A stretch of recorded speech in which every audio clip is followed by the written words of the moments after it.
I just realized that how much I appreciate base stations because in order to keep my soldering iron from heating up, I have to unplug the whole thing. Yeah. So I have a question for you guys. I guess this is more of like a viewer's choice kind of thing. I have an old piece of technology that I'm going to do a little soldering on from my oscilloscope that I won't shut up about. And it's one of two things. Either we can do this, you see it, Yeah. Yeah. or we can do the flyback transformer and kind of clean it up a little. The one with vacuum tubes seems cool. I Well, think they I both remember. have vacuum tubes. Oh, they I do. think I remember the one. I think I remember seeing the one on the bigger one, the one in your left This one? hand. Yeah. Have I seen that before? You've been to my house, so probably. Right. You might have also taken a picture of it and dropped in the chat at one point. Yeah, I did. Um, so I'm going to show you guys a couple different techniques, and this one is unique because of the way that it's put together on the bottom. So I'm ready to set aside here. So let me know. Wait, say that again. You broke up. I said I'm ready when you are. All right, we're good. Go ahead. Recording started. All right. So, hello everybody. My name's Kyle. Hi, Kyle. Hi, Hi. Kyle. Hi, Um, Kyle. Where do you go to school? What's your favorite hobby? What's a fascinating fact? come on now. So you What's guys your might favorite be wondering, color? why should I learn to solder? And the answer is because it's cool. It's really cool, and all the cool kids are doing it. Okay. So if you want to be cool, you learn to solder. Now, one important thing, and this is more of a matter of preference. I actually uh like a wire. So I have this is my sponge. As you can see, it's been very well used. You can see the little burn marks and solder balls and all that stuff in it. And the first step before you start is always. Can you guys see my camera, my laptop camera still? Yeah. Okay. I keep a Coke bottle full of water next to me, not for drinking, but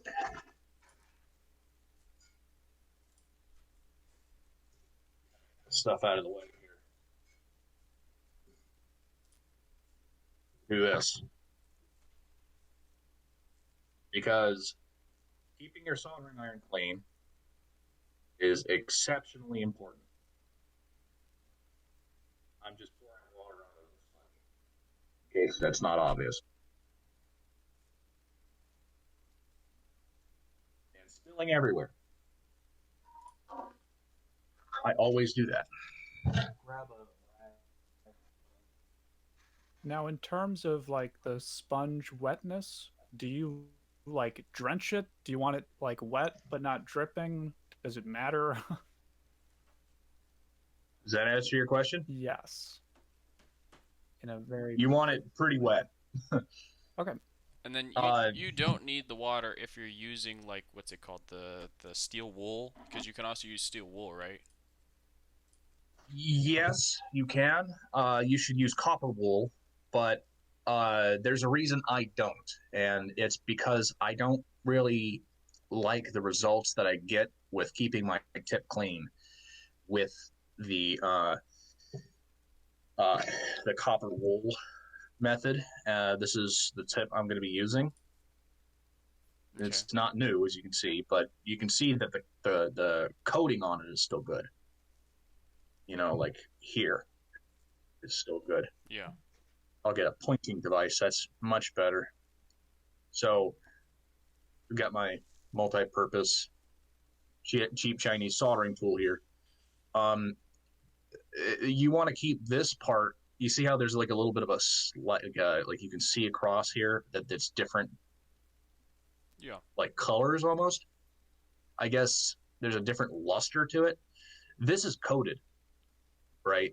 From here to here is coated, and I'm not really sure what it's coated in, but there's a coating on there, and You caught uh, it. yeah, it's coated in something, and it's very important to keep that protected because otherwise, you know, your tip's gonna your tip's not gonna work right, and you're not gonna get even heat and all this other stuff, and it's just gonna be bad results overall, and you'll eventually have to replace your tip. Do you have an example of a bad tip? I was actually just looking for that. Yeah, I do. Let me see if I have a worst one. I'm pretty gentle with my soldering iron tips, but yeah, here's one with the coating that's worn off. See that Hmm. right here? Yeah. My soldering iron And at work is starting to look like that. you see how it's kind of flaking right here? Mm-hmm. Yeah, that's a bad soldering iron tip. I can still use the side that's still coated, right? This side works fine, but this one, it will only hold solder where there's still some coating. Is there a way to repair tips? Not really. Okay. They're wear parts. It's like brake pads. You know what I mean? Okay. Once it's done, it's done. Besides, they're pretty cheap. This one is not bad, but it's old and I replaced it already. This one's just one I kept around in case I needed the tiny little rounded tip. Now, that brings me back into the idea of choosing the right soldering tip. If you notice that these soldering tips that I've shown right now, they're all the same shape. Oh, I'm blind. So you see how they're all the same shape. They may be slightly different sizes or widths, but they're all the same shape.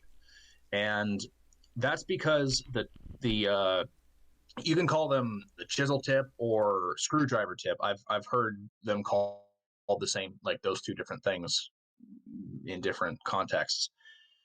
Well, in the same context, but they've been called different things. And the reason that I use these is because they're just you get better heat off of them than say a conical tip, which is like this one, right? So these round tips, they're junk, in my opinion. That's my opinion. Some people do use them. They make them a lot, and they are usually shipped with most soldering irons. But um, in my opinion, they're the worst tips that you get. I Could you have please get into the basics of the thermodynamics of why, if possible? I Curious. mean, yeah. The reason is because with the higher surface area, it holds more heat. Oh, You know, okay, that makes much more sense. it allows it to transfer better. But at that We'll rate, why get it not just use a cylinder, like just a flat cylinder? well because you need a corner, and you'll see why in a second. Okay. So this is my soldering iron, right? It's a it's a Weller WEN10, and you can see down in here. Let me try to focus this a little better. See down in there, there's the heating element. Is it hot? Yeah, this is not hot. It's not connected. Okay, it is not connected. So this is the outer sleeve, and this is what basically holds the tip on. And this one, this is more of just this is how I solder with my iron, and I figured I'd just tear it down completely so that there's the tip, and it just slides over like that and screws on. And now I have my soldering pencil. And if you look over here onto my camera, that's a pretty small iron. Is it to keep you from Darwining your fingers? What's that? Is it to keep you from Darwining your fingers? No, this doesn't stop you from Darwining your fingers at all. Trust me, I have a lot of burns that I've given myself over the years. Now, one thing that I will say is extremely important when you're selecting an iron is the cable on the iron. You see how flexible this is? Yeah. It's got that nice silicone coating on it. Yeah. The big problem I have with a lot of other irons is that they use like lamp cords sometimes, or they're not exactly the most flexible cables. And so when you're working with it, they have a tendency to twist and wrap and pull, and you know what I mean? It just when you're holding your iron, you want to basically feel like there's nothing else but the iron in your hand. You don't want to be pulling around and all this other stuff. So with that, I'm going to, this is the power supply, and that's the connector, and it's indexed. So if you look in there, I'm on my camera, by the way, my webcam. So if you look in there, sorry. I'm sorry, what? You want to strike while the iron is hot, not play with the cord while the iron is hot? Yeah, right. And this just goes in like so. There's an indexed ring on here. So if you see it right there, you can't really see that. No, but it's kind of blurry. There's a little plastic piece that sits into a ring, and it slides and locks. So now it's good to go. So now I have everything set up. I have my iron. I have the base with my soaking wet sponge.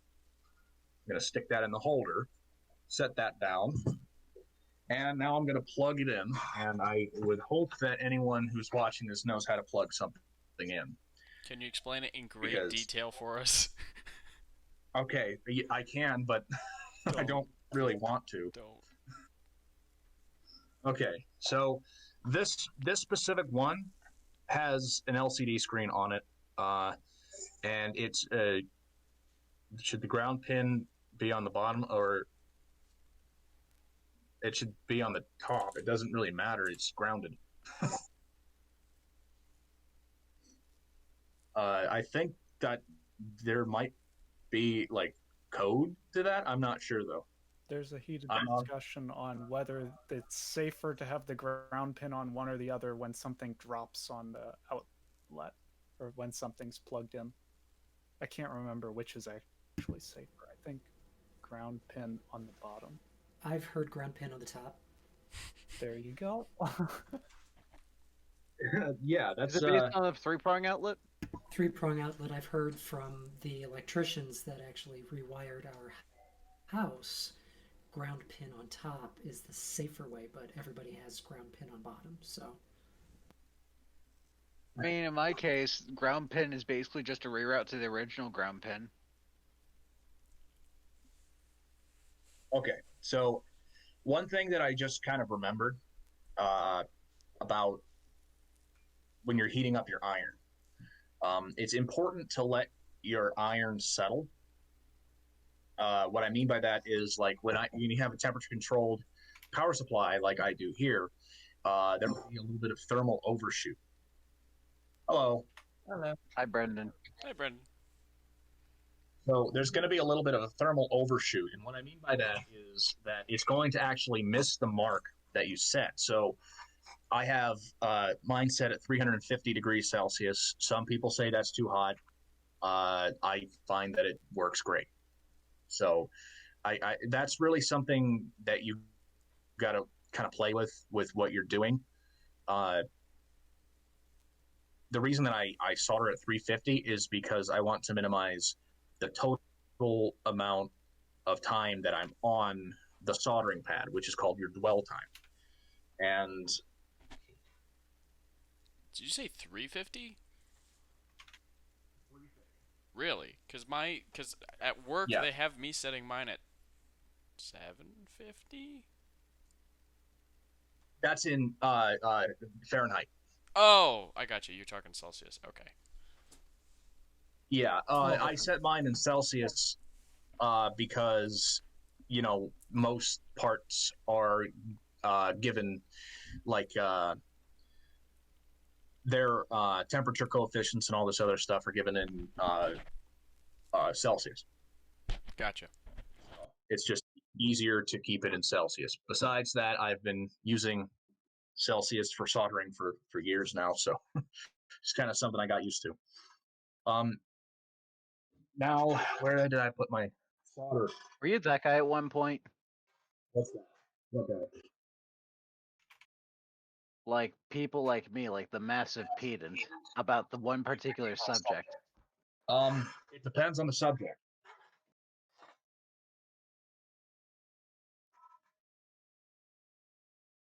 I have misplaced my roll of solder. Again. The condition is satisfied by a there exists. Okay. So here's my solder that I'm going to be using, and because it's not a specific kind of solder that I like to use is rosin core, because you don't need to use flux. You might need it here and there, but it's not like every joint you make you need flux. This is not solder or rosin core solder. It is half a millimeter in diameter, and it is lead free. It's tin copper, specifically what this is, and it's from Radio Shack. I bought it when they were still in business. The good old Radio Shack. Uh, R.I.P. and let's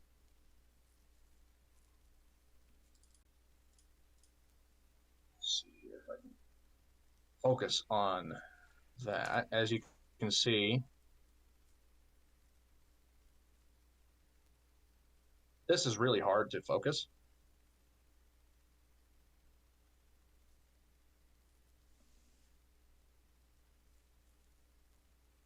So, not sure if you can make that out,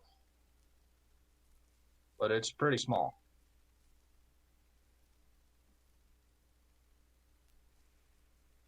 And you can see all the flux residue and stuff on my loose soldering mat. Okay, so the first thing you do after your soldering iron has settled is you grab your soldering iron and you tin it.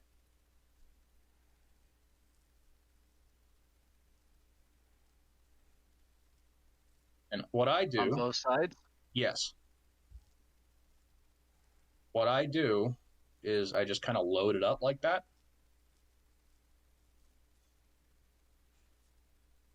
It may seem excessive, and it is. There's a reason why I'm doing that. Is it in the name of safety? No, it is.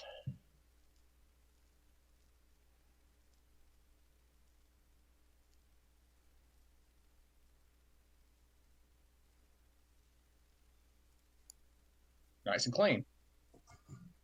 Oh. Oh, it cleans the soldering iron.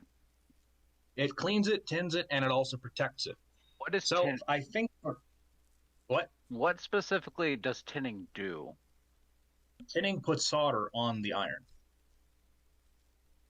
specifically. Okay. So what I mean by tinning, I guess I can just take one of these little diodes. I have a roll of them here. And I'm going to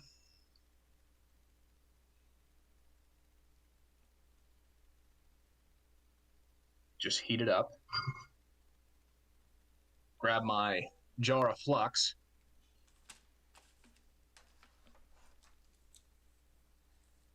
Nasty stuff. Oh. I prefer solder paste because it's easier to work with. Because you can just lather it on, and then it does this. Is there liquid flux as well, though? Yes, there is. Okay, that's why I was confused. Yes. There is a liquid flux. I don't really care for liquid flux because it's harder to work with. So now I'm going to just heat it up and start pinning this lead. Notice that I'm not putting the on the iron. That's tinned. Why can you do it? Can you use it, like put the solder on the iron? Like, should you? Well, you should tin your tip, but what I'm saying is that, hold on,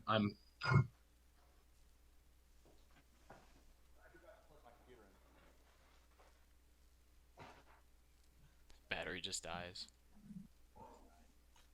yeah, that's what I'm trying to avoid. There we go. All right, so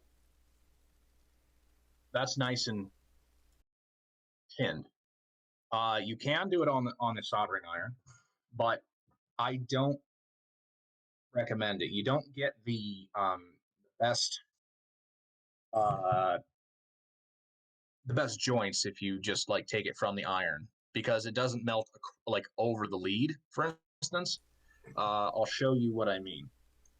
So I have, if you look on my camera, I have this little board. It's a little regulator that I was working on a while ago. I just kind of gave up on it. And what I'm going to do is just put this.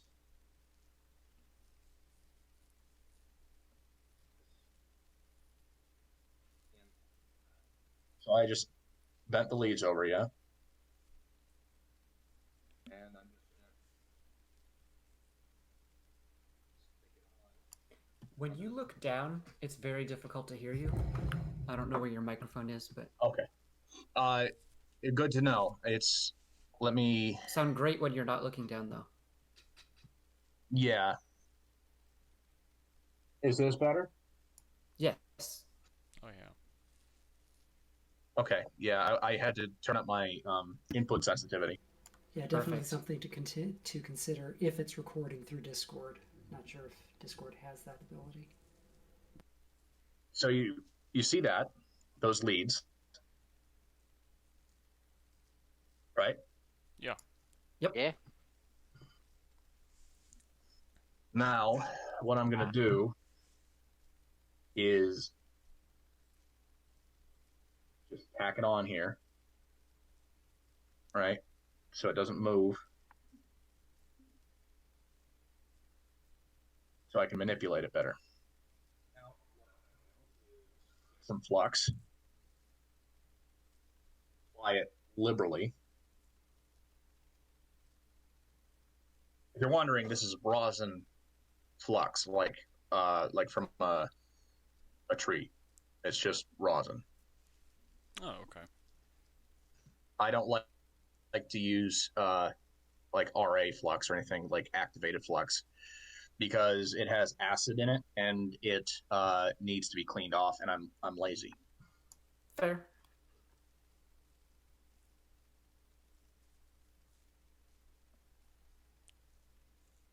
How much of a difference does it make? The flux or the You get quiet again. The acid. the acid. It does work a lot quicker, but it's not something that I find to be really worthwhile.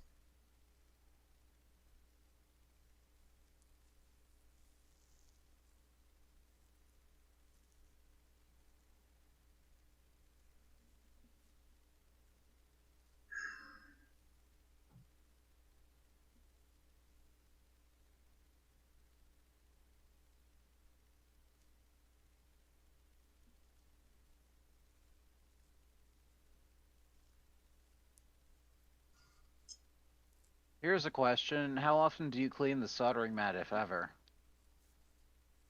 When it gets bad.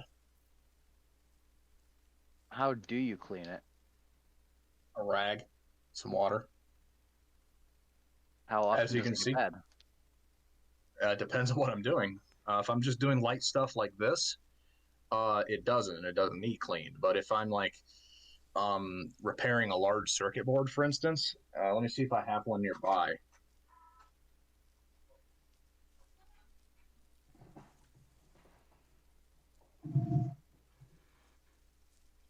I do not. Then I will end up getting the like just random crap. Like this is how it happens.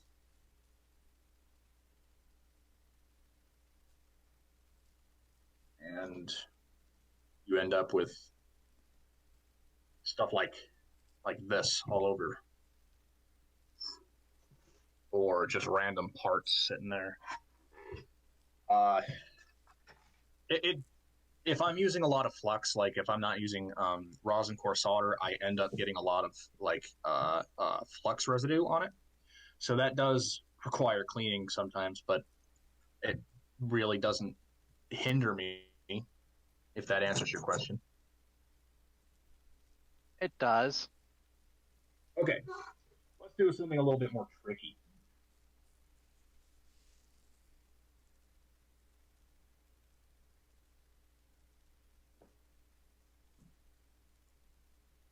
Which one should I take off? Should I take off?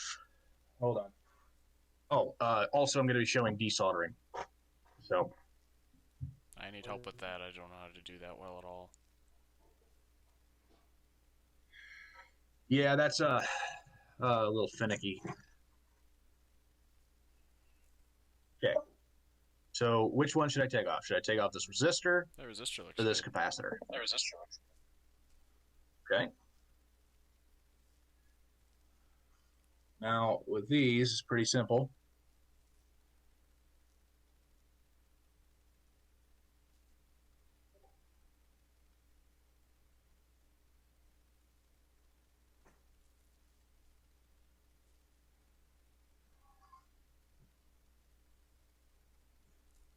Give me 1 second. I need to hold the board down.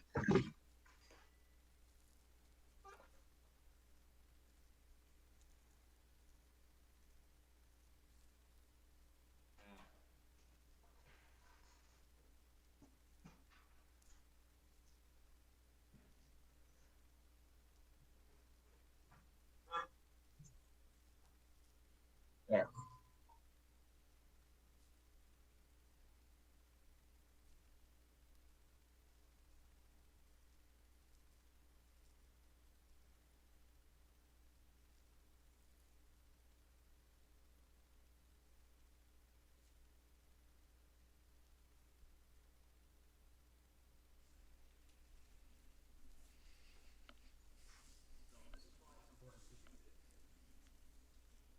Because it's about so the solder actually carries the heat. I'm not able to get half of what you were saying. I'm sorry. Microphone. What do you mean? You gotta repeat it. Your microphone cut out was all. I see. Okay. Um, what I said was it's all about thermal conductivity here, right? So you see that this is not wanting to move. Now it is. The reason is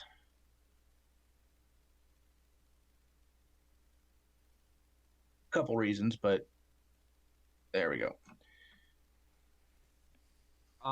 First off, the reason is because they glue them down, right? So they glue them to the board, and also use a different soldering technique to put these on.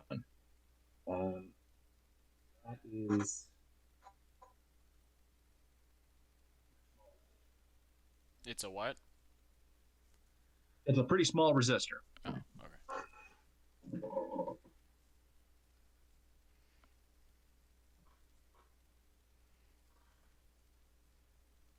So would you say, like, could you also put the soldering iron? I've seen it done where you put the soldering iron over top of the component. That way it melts both sides of the solder at once. or does that sometimes damage the component? Are you talking about like on a like P-dip package? I'm thinking more just like things like resistors and capacitors. I've seen it. That damages components. If you don't care about it, I mean, you're going to be there for a while, but I guess you could do it that way. I Oh, wouldn't. It's easier to just solder the legs off. okay.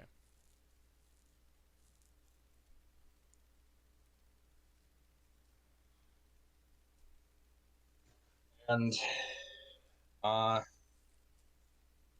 so, that's a pretty good way to take those off. But personally, what I would do if I were taking more of these little components off is actually use my heat gun.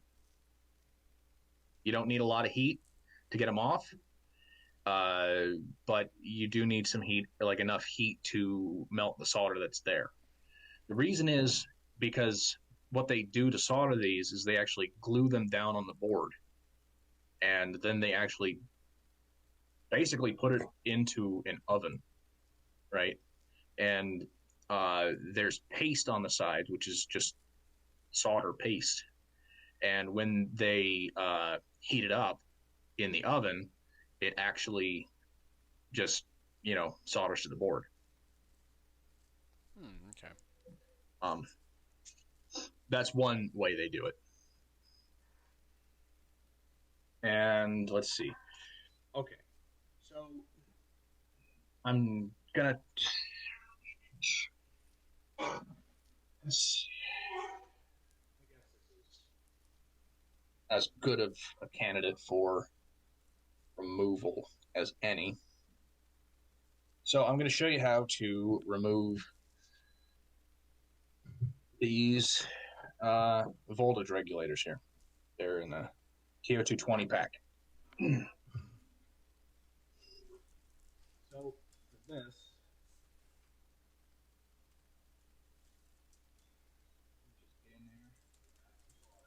which You seems a little counterintuitive, right? say You that add part solder again? to take away solder. So you add solder to it. Oh.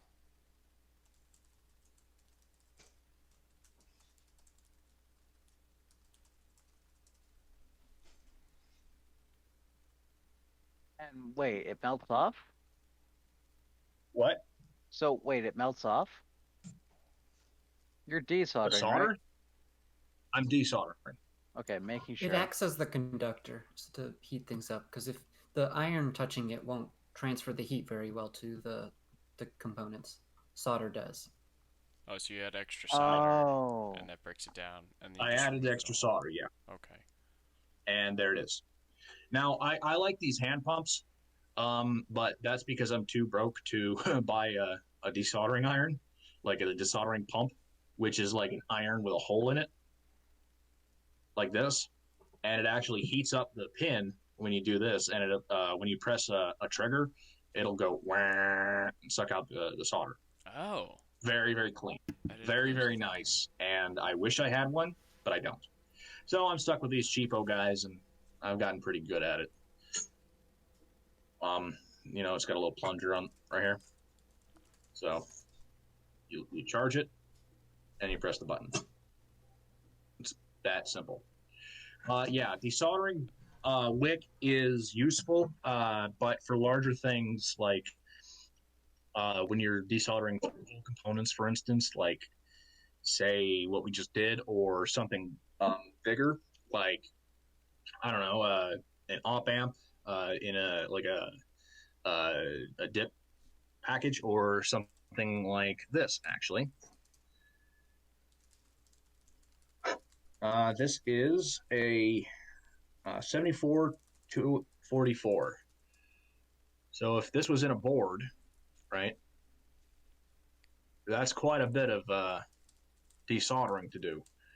I've I've dealt with these before, and I find that solder wick doesn't really work too well for these. I have some somewhere on my desk, but it really what I like to do with soldering wick is they actually clean solder pads really well. So what I'll do is like I will take solder braid here across here, right? And I'll just heat it up and it'll pull all those out, right? So let me see if I can find my braid. I don't think I can. Nope, that's all right. Not a big deal. But yeah, solder wick is useful. Don't get me wrong. There's cases where you do need it, but um, for general purpose, I find just the little hand pump works wonders for through hole components. And I generally don't need desoldering tools to remove surface mount components because I'm just using a heat gun. You know. Any questions on that? No, I think I've got it from here. Okay. Or up to here. Yeah. So this is actually something that needs repaired, right? How can I tell that it needs repaired? Well, because you can probably see me hacking away at it right there. And Oh, also, okay. there's a transistor that's supposed to be right here, but for some reason, it doesn't seem to do anything. Like it does something, but it doesn't seem to. Affect the rest of the board? It does. It doesn't seem to need it because I can power it from these wires, and this transistor is gone. Do you know what type of transistor You it was supposed to be? it was a MOSFET of some sort. Doesn't a MOSFET have 4 pins, though? No. Can, I think, but they generally have 3. Okay. Making sure. Thank you. They're usually in this package. This isn't a MOSFET. This is it's 2 diodes in one package. So you know what? Instead of this, I think it'll be much more educational and useful to show you guys how I splice wires. What is wire splicing? I think it's where you take 2 wires and you solder them together so that they're strong enough that they won't fall apart. As you guys, if any of you have spent any real time around me, you guys know most of my things are held together with electrical tape and solder. And that's because my dog likes to chew on things, and, you know, I don't really know why I still have her. But ouch. She's lucky that I know how to fix my own stuff. What kind of dog? She's a beagle. She's an idiot. How large is she? Medium sized. Are we talking lapdog size or slightly larger than lapdog size or much larger than lapdog size? I don't know how large a beagle is. It depends on the beagle, but she's about 40 pounds. Oh, I think I get a basic gamut of the size now. Yeah. So, okay, like, so maybe about the size of one's femur? She comes up to about my knee, and I'm 5'7", 5'8", something like that. Like when she's standing normal or when she's laying flat? She's standing normally. Oh, okay. Alright, hit us, Kyle. Okay. Yeah, I'm just kind of playing with soldering and answering questions. So, I hate this wire. It's got this double insulation crap, and it makes it kind of hard to strip. I have wire strippers somewhere, but I lost them. So, is that a one-strand wire or multiple strand? It's multiple. I just twisted it. Can I ask why someone would have multiple strand wire? It's flexible. Oh, okay, that makes more sense. Solid wire is not really that flexible. So say I have like a copper conductor that's a solid core copper conductor that's the size. It's going to be a lot less flexible than say this. And it can also snap, in which case the connection's basically Yeah. lost, and there's no real way to troubleshoot it unless you troubleshoot every single Right. wire. Right. So you'll generally see stranded wire like this. And what they do is they add more strands to increase its ampacity. Make sense? Ampacity? Yeah, ampacity is the current carrying capacity of the wire. I didn't know that. That's why it Is was it like the braided. opposite of for effective resistance or something? No, that's conductivity. So basically, it's dependent on the size of the wire, right? Let's see if I have. So it's like resistance density then? It's basically how much how much current it can carry without blowing up. Oh, It's ampacity. a yeah. Ampacity. Okay. Just making sure I understand. Thank you. Yeah, no problem. Also, what is this matrix board, and why would you use it? Why would you use something like that? I'm curious. Well, this is just some proto board, and the reason is because it's really nice to just plop things in and then go underneath and connect them with solder. Oh, you can go underneath. Right. Oh, right. But, like I was about to, So follow it up with, why not just use a breadboard? well, I have one, but this is permanent. So for It's not. the stranded wire, you have to pre-tin that as well, don't you? Yes. So I was just going to go back to the wire here. Okay. So this is a single core, like a single core conductor in there, right? Okay. So you see that? Yeah. See how inflexible that is? Right. Yep. Whereas If you apply enough force, you can probably snap it like a twig, without even breaking the plastic. right. So which one do you think can handle more current? Most likely the braided. Yeah, and it's much more flexible. So that's why they use the stranded wires. Okay. Makes sense. Yeah, we have a lot of that. So Yeah. It's are any of those pips connected to each other like a breadboard would be, or are they These? all electrically independent unless you make them dependent upon each other? No, they're all isolated. Okay. So these are just little pinned through holes that you can solder to, and then you connect them yourself. Okay. Okay, so I have that wire, and now I'm going to get this guy, which is also multiple strands. Grab the big pliers for this one. Now, something you'll notice here.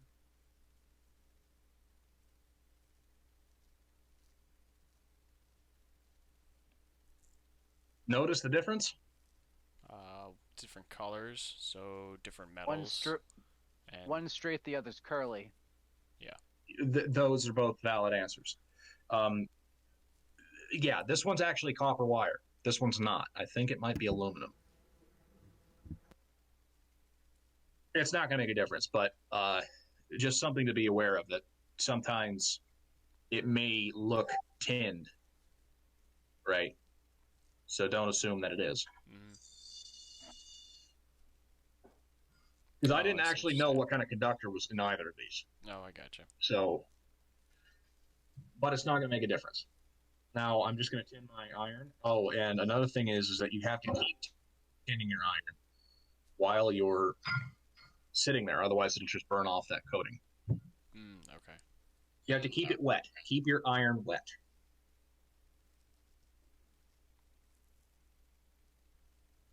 So there is a method of tinning wires, or not tinning, but splicing wires that I like to use.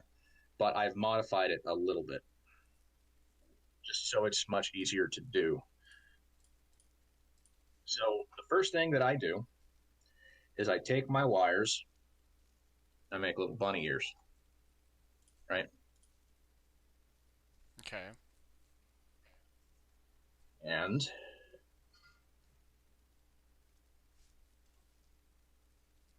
Are you gonna make a bow tie out of these? no, I'm gonna actually make one. You cut off. Sorry. No, that's my fault. I'm making a single conductor. So you notice that the moment that that flux gets burned off, some of the solder on my tip goes onto the wire. Yeah. That's because flux just it cleans the wire so it connects much easier. So, ow. What was that about Darwin? First aid. Burning your own fingers, being burning your own fingers, or otherwise causing harm to yourself. So you're just pulling Yeah, the. like I said. You're just using the solder, or Yes. you're using the flux to pull the solder from the that you have gathered up on the tip onto the wire. Oh, I think I understand what's happening. You see how it's you're unstranding the wires by making them all one single figure is what I'm getting. yes, and what will happen is that when I connect this one to this one, it will actually bind, right? The So question is, now why would you do that? I'll show you just a second. Okay. Is that water or acid What on here? on the bottom? That's molten flux. Oh, okay. I may need a So refresher on what flux is. I'm sorry. you're fine. So basically, has anyone here ever played a stringed instrument? Yeah, me. Once upon a time, Violin. but not for long. You got to put Okay, rosin. so you guys know what rosin is, like bow rosin. Yeah. It's that. That's what I'm using. Except it's a paste. I don't remember what rosin is used for, and I don't remember what quality it adds. You put it on your. So you got the bow for your stringed instruments. You put it on Is it to reduce the friction? horsehair, and it causes more friction so that it grips the strings better, so you make the more sound. Oh, okay. I always thought it was to protect the bow for the time I played. Thank you. Hmm. I'm still confused by the bunny ears, though. I am also confused by that, but I figured he'd find a way to explain that later. So now the bunny ears come in. So now I do crisscross applesauce.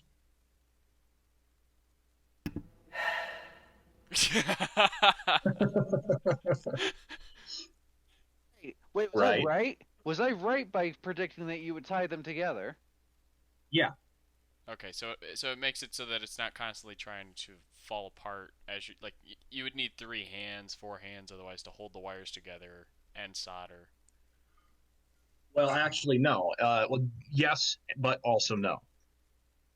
Well, you could use helping hands. The reason you could use helping hands, I don't, obviously, but the reason I'm doing this is actually for strength. So what I'm doing is actually wrapping these outer like so. So how big is this loop supposed to be? Like, it looks like to be about an inch radius? Or, sorry, The loop? or like an inch diameter. What do you mean? Like, I'm asking how big the loop of wire is supposed to be. Depends on how big the wire you have when you started. I meant in this specific case. I'm still trying to get a grasp on scale. Thank you. That's in millimeters.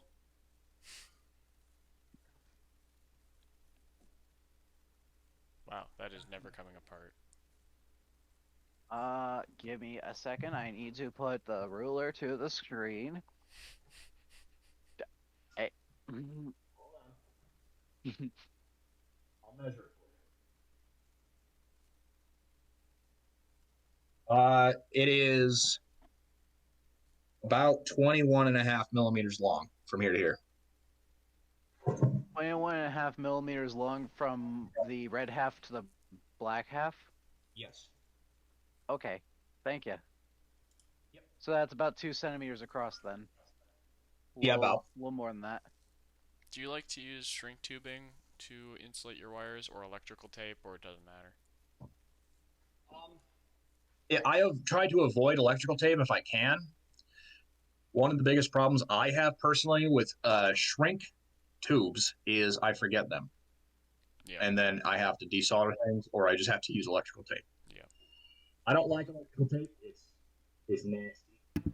It's just Adhesive. nasty. It's Oh. nasty. Yeah. It's just I don't really care to use it personally. I find that it makes the repair or whatever you're doing a lot more ugly. Oh yeah, and I just remembered to mention something.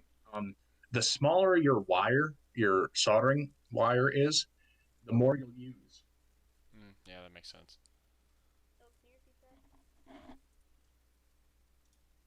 What'd you say, Megan? Oh, I didn't hear what he said. We can't hear you.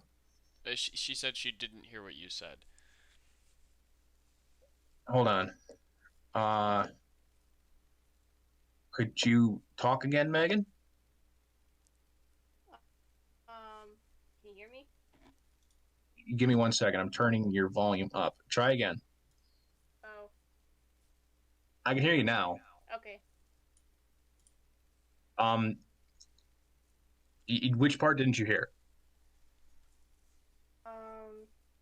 I think it was like the reason you use, or like what a smaller Oh, wire. so if you use smaller solder, like the diameter, you're going to burn through it more. Right? You're going to use more of it to get the same amount. Oh, I mean, yeah. Okay. it's kind of obvious, Um, I just didn't want to use that.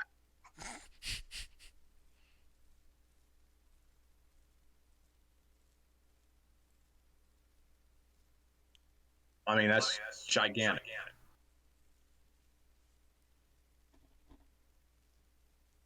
It's silver bearing solder, by the way. Okay, so now I'm just going to wrap the other ear.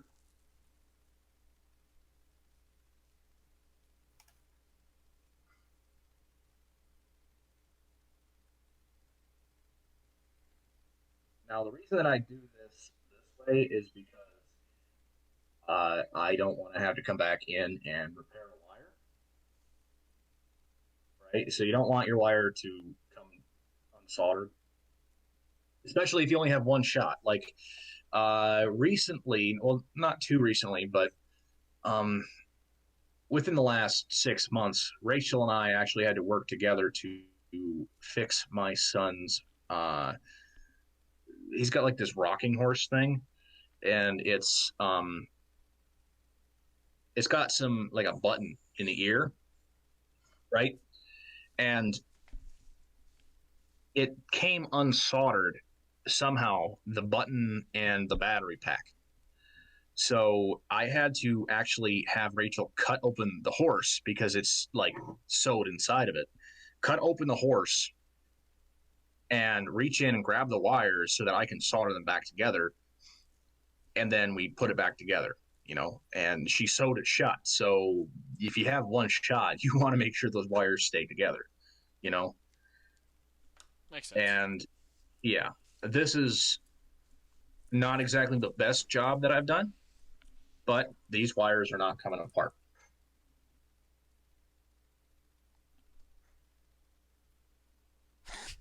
Right. Agreed. Okay, now I wanted to also Say that again. Little- You cut out. I'm going to show you something else, Okay. and then I think we'll wrap it up there Sounds good. because it's 8:25. So I'm not going to do anything fancy here. I'm just going to demonstrate something. Right. So I have my wire in my flux, and you notice that we're getting some retreat on the insulation there, Yeah. and I have some on my tip. Do this.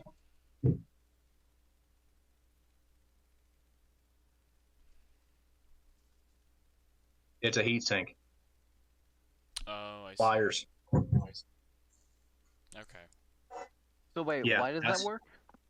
Because it sucks away the heat. It redirects it from it cools the insulation. So that's a little bit of a tip. So if you're doing something,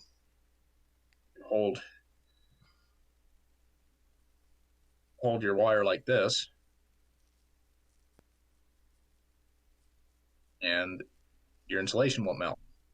Now, something that I was that was a problem for me Yeah. at work was Yeah, I wanted to take some time for questions. So okay. So we have these PCB boards that are printed on, well, the back of it is aluminum, and so I needed to remove some components. But the problem right. is you heat it up with the soldering iron, and the heat is drawn away from the components because the back is, it's a metal, so it draws away the heat. So what you're saying is it's an aluminum clad board, right? Correct. So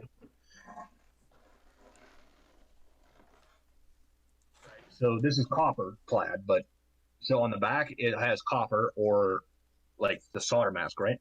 Mm-hmm. And back here has an aluminum ground plane. Essentially, yeah. Mm-hmm. Okay. The problem with desoldering those is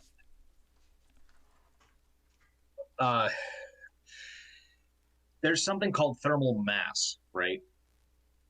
So it's going to be harder to solder to something like that, right? Than it is going to be to solder to something like these, right? So it's you're going to need to put a lot more energy into it to heat it up. So your iron either needs to be really, really hot, or you need to use a different iron, like a solder gun. You know what I mean? Oh, really? Is that? Yeah. Okay. Okay. What's that? Like the solder gun. What are its applications? Because I've seen those before. I guess we can start looking at this, and I'll show you where I would use a solder gun. Okay. So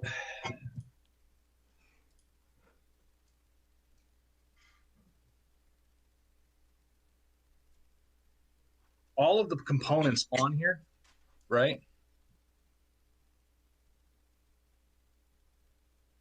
You use a soldering iron to come in and get into there, right? Mm-hmm. And by the way, John, here's the answer to why you need the point instead of like a flat cylinder, so you can get into things like this. So say that they wanted to solder like down here somewhere. Well, that's my hand. Let me find my pointer. So say they wanted to solder like down here somewhere, right? Like onto this back plane. Yeah. And they need this, like say they're using this as a ground plate. Right? This whole thing is a ground plate. And maybe they want something here, right? So this is aluminum. So what they do, instead of soldering to it in this specific case, is they actually just screw into it, right? So they have, like, can you see this tube socket down here? Yeah. So you see this right here. That's the grounding point for this tube socket. Oh, I see. But if they needed, like you see other like say vacuum tube things, they'll actually be soldered somewhere onto the chassis here. So what they'll do is they'll take a big soldering gun and they'll heat up the metal a lot, right? And they'll puddle solder around here. You can also use a blowtorch, but Gotcha. Show us. no, I don't have a soldering gun. I meant a blowtorch. A soldering gun? Yeah, let me see if I can find one and drop it in the chat without burning myself with my hot soldering iron. Yes, that's the funnest. Let's see.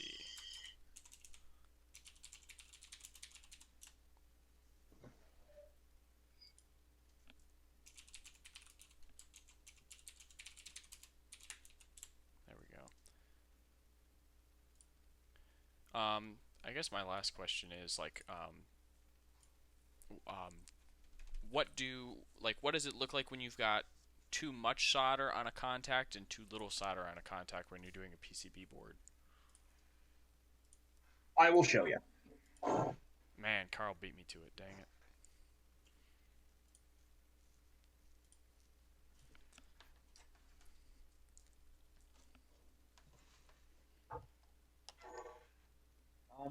Okay, so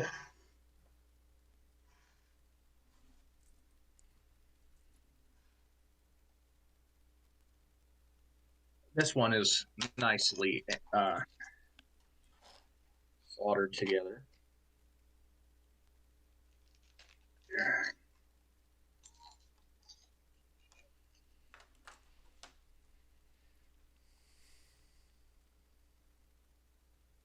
Ooh.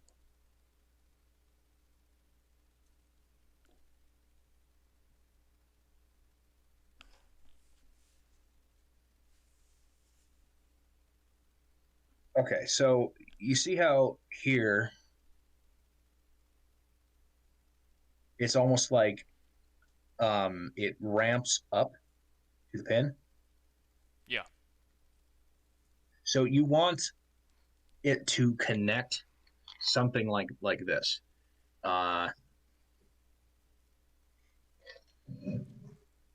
In a lot of cases, I'm pretty careless when I'm soldering. If I'm doing something pretty like just super quick, for instance, here is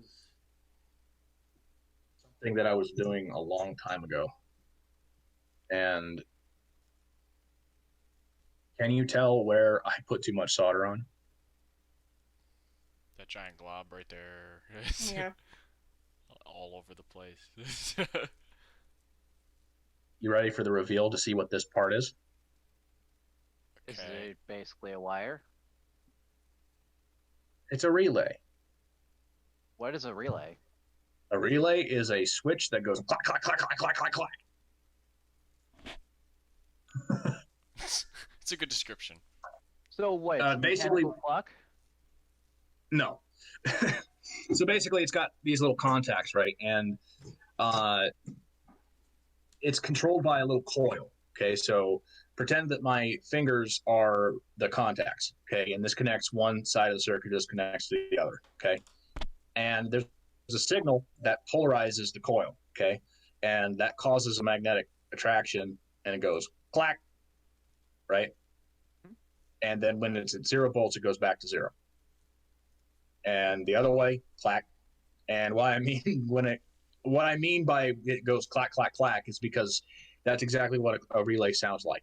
Clack, clack. It's like So you know that sound when you're heating up your oven, and it goes click, click. That's a relay? That's a relay. Or, car blinker. yeah, car blinkers. I'm not Here's sure if I another can question. capture it. Is this an on and off sort of thing, or is this a sort of alternating thing? It depends on how you're using it. It could be It an can on and used off. as a clock. I suppose you could, but why is the question. I think it's more Um, used for like if you have a like a 5 volt something coming from a microcontroller, for example, and you want to control something that requires like 20 volts or something like that, if that makes sense. Okay. yeah, generally what will happen is that you'll have a relay and a transistor, right? So the transistor will actually do the switching. It'll control the relay. So when you have these relays, let's see, what does that say? It says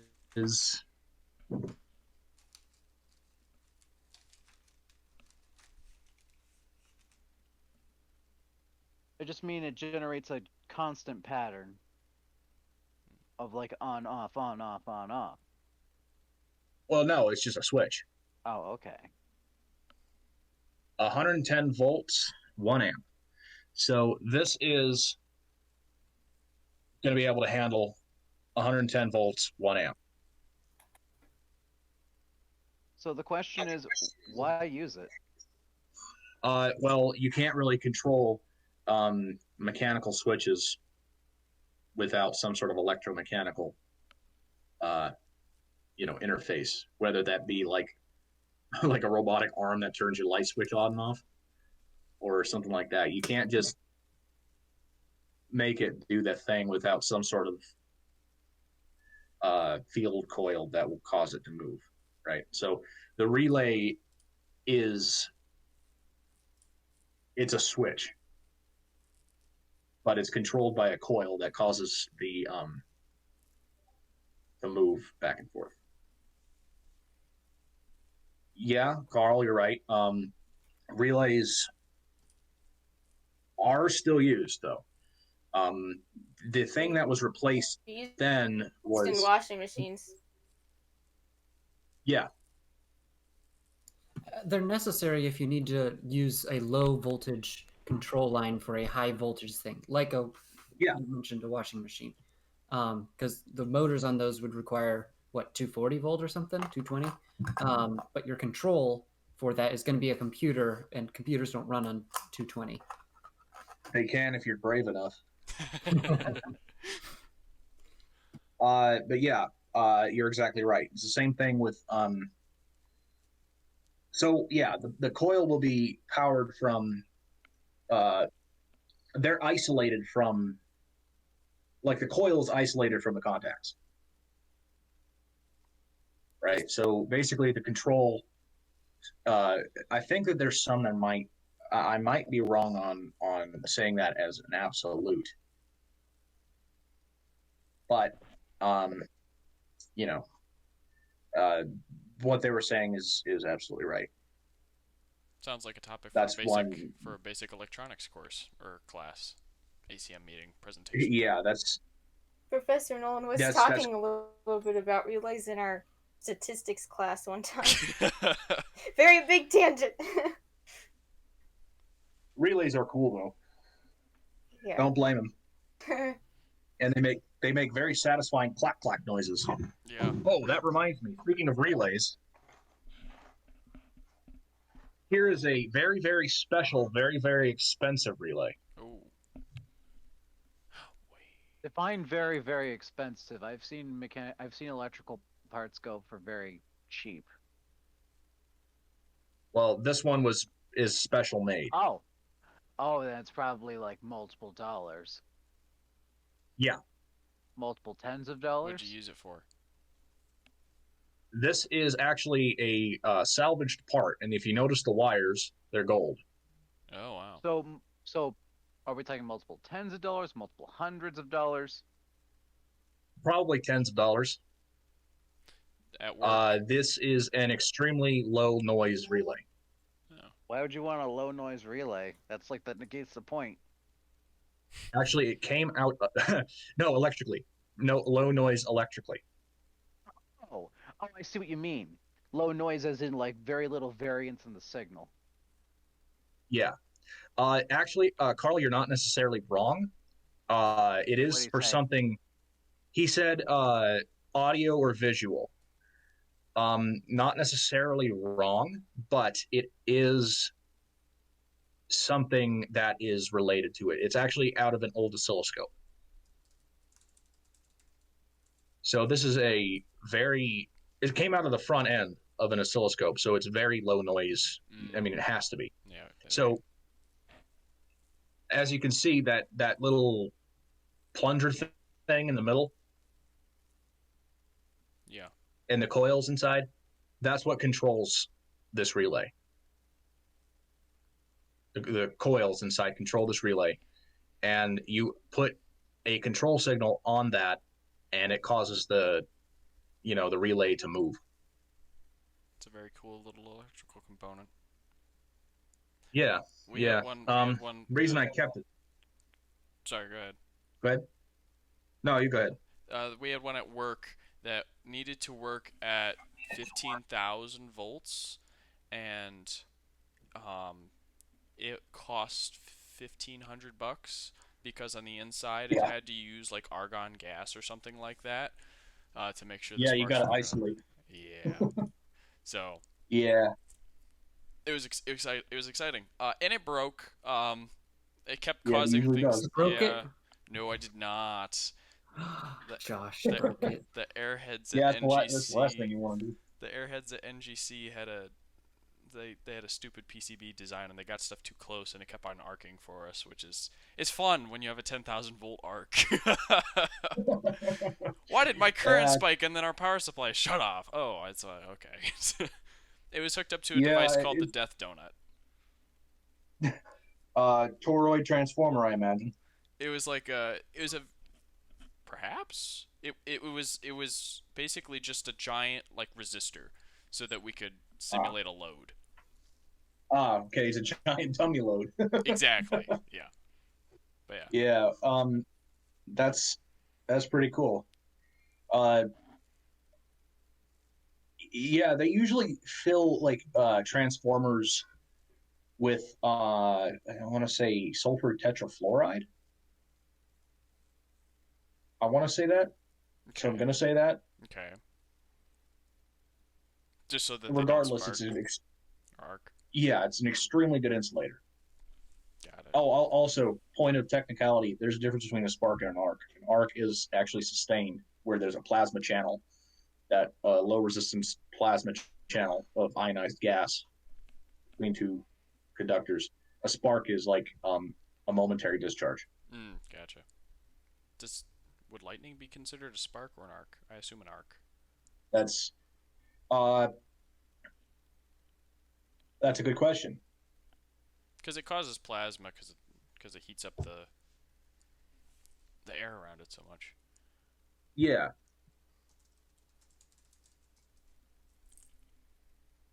Let's Google it.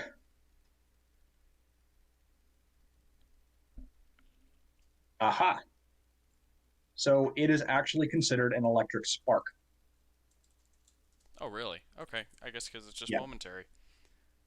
Mm-hmm. That's interesting. Yeah. By the way, thank you very much for presenting. Oh yeah, yeah, absolutely. I'm gonna stop the recording. Yeah, that is probably a good idea.